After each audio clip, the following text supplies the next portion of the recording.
আসো আসো।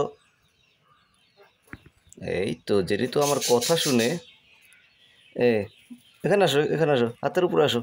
আসসালামু আলাইকুম, কেমন আছেন সবাই? আশা করি অনেক অনেক ভালো আছেন। আমি এমডি রাব্বি হাওলাদার চলে আসলাম আপনাদের মাঝে আরেকটি নতুন ভিডিও নিয়ে। আজকে ভিডিও শুরুতে আপনাদেরকে আমার ডায়মন্ড ডবের আপডেট দেবো, তারপরে আমার অন্যান্য পোষা প্রাণীগুলোর আপডেট দেবো।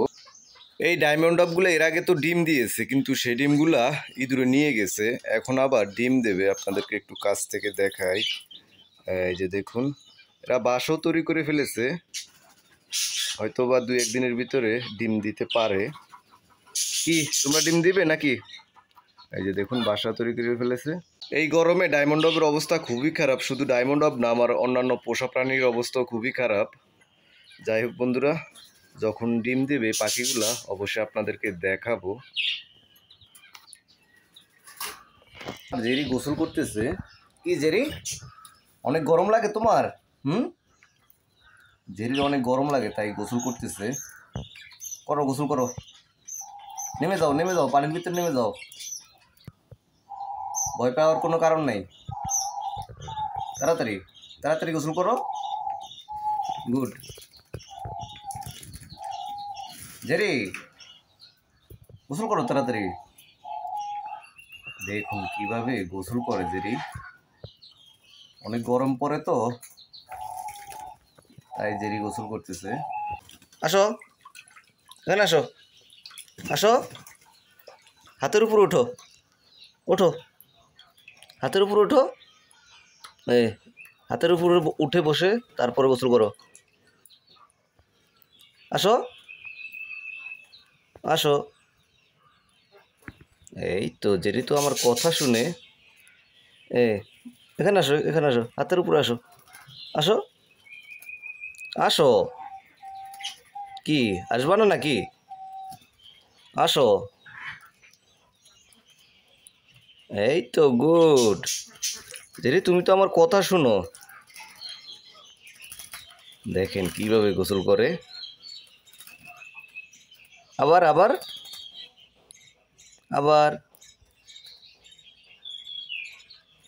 এখানে এখানে এখানে চলে আসো। কোথায় যাও? এখানে আসো। জেরি আর গোসল করবে না, জেরির গোসল করা শেষ। আপনাদেরকে আমার বাজরিগার পাখির আপডেটটা একটু দেই। বাজরিগার পাখির বাচ্চাগুলো কতটুকু হয়েছে একটু দেখি আর আপনাদেরকেও দেখাই। প্রতিটা ভিডিওতে আমি বাজরিগার পাখির বাচ্চাগুলোর আপডেট দেওয়ার চেষ্টা করি। এখন দেখি বাচ্চাগুলোর কি অবস্থা এই গরমে। এই যে দেখুন, মাশাআল্লাহ, বাচ্চাগুলো আগের থেকে মোটামুটি বড় হয়ে গেছে এবং সুস্থ আছে। এই বাচ্চাগুলো একসাথে থাকার কারণে একটু গরম বেশিই পড়ে। কি আর করার, একসাথেই তো থাকতে হবে। যাই হোক বন্ধুরা, বাচ্চাগুলোর তো আপডেট দেওয়া হলো, পরবর্তী ভিডিওতে আবার আপডেট দেবো আপনাদেরকে। এখন খাঁচার দরজাটা লাগিয়ে দিই। টুকটুকির বাচ্চাগুলোকে নিয়ে আমার কাছে এসেছে, তাদের খাবার লাগবে এখন। কি টুকটুকি, খাবার লাগবে তোমার? এই নাও খাবার। মাশাআল্লাহ, বাচ্চাগুলো আগের থেকে কিছুটা বড় হয়ে গেছে। এখানে আমার চীনা হাঁসটা চলে এসেছে। আবার টুকটুকি ঠোকর দেয় কিনা আবার চীনা হাঁসটাকে? না, এখনো তো ঠোকর দেয় না। টুকটুকি, হাঁসটাকে ঠোকর দিও না তুমি। হাঁসটা অনেক ভালো, তোমাকে কিছু বলবে না। দেখুন বাচ্চাগুলোকে কতটা সুন্দর দেখা যায়। আমার আরেকটা চীনা হাঁস কোথায় গেল? এখানে তো নেই, হয়তোবা কোথায় গেছে। চলে আসবে কিছুক্ষণ পরে, তখন তাকেও খাবার দেব। ঠিক আছে, তোমরা খাবার খাও। আপনারা তো অনেকেই জানেন আমার একটা পোষা মুরগি আছে যার নাম হচ্ছে টুকটুকি। আর সেই টুকটুকির বাচ্চাই হচ্ছে এই বাচ্চাটা। এর নাম হচ্ছে টিম টিম। টিম টিম, হাতে আসো। টিম টিম, টিম টিম, হাতে আসো। আসো আসো, হাতে আসো। দেখুন কতটা কিউট। আসো, হাতে আসো। আসো, হাতে আসো। আসো আসো। সে হাতে আসবে না, সে কাঁধেই থাকবে। কি হাতে আসবে না নাকি? হাতে আসো। টিম টিম কিন্তু আমার অনেক পোষ হয়ে গেছে, আমি যখনই ডাকবো সে আমার কাছে চলে আসে। Team team, team team. সে এখন মনে হয় আমার কথা শুনবে না, তাকে খাবার দিতে হবে, সে খাবার খাবে। কি তুমি আমাকে ঠোকরা কেন? টিম টিম, আমি তো ব্যথা পাই।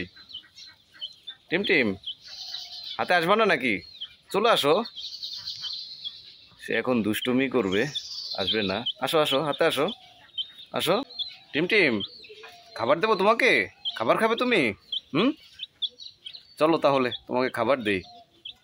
ঠিক আছে বন্ধুরা, আজকের ভিডিওটা এখানে শেষ করছি। আর ভিডিওটা কেমন হলো অবশ্যই কমেন্ট করে জানাবেন। আর ভিডিওটা শেষ অবধি দেখার জন্য আপনাদেরকে অনেক অনেক ধন্যবাদ। ভালো থাকবেন সবসময়। আল্লাহ হাফেজ।